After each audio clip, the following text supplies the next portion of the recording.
Ekankara Satguru Teh Prasad Saj Hoy. Waheguru Ji Ki Fateh. Vighan Vinashan Soy. Welcome to Suj Prakash Katha in English.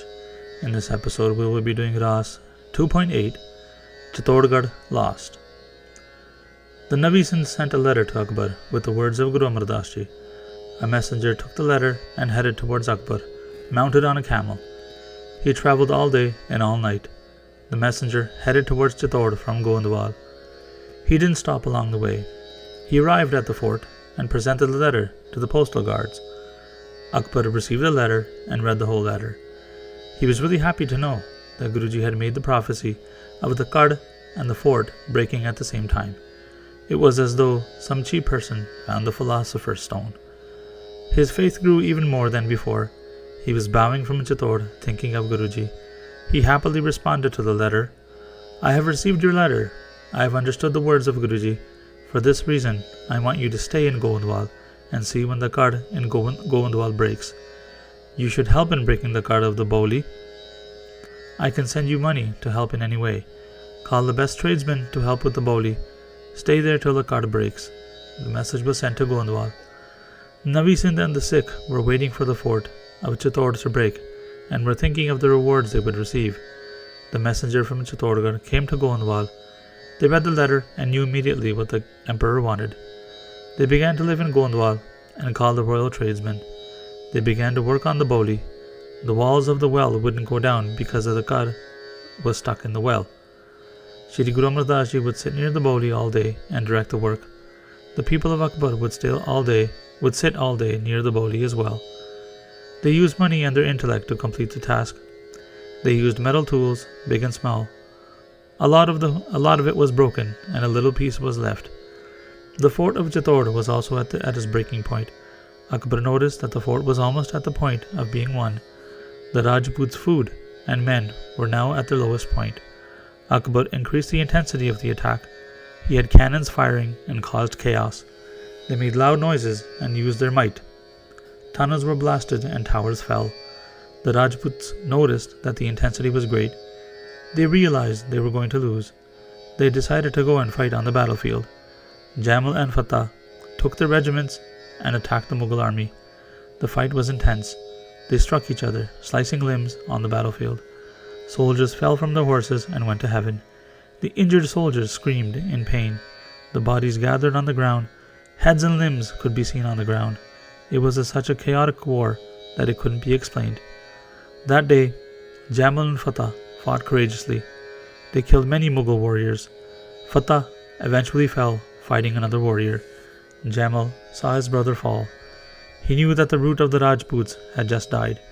Fatah's body was pierced in every inch. Fatah's soul was taken to heaven by the fairies of heaven. He died the death of a brave warrior. Jamal began to shed tears. He said to himself, I am now alone. I am without my brother. My wings have been broken. My arms have been cut.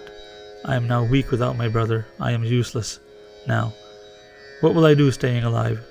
What will I tell my sisters-in-law? My brother was a fearless warrior. There is no one else like him. I can't show my face to my community. He was able to strike fear in the enemy's heart. I was fearless because of him.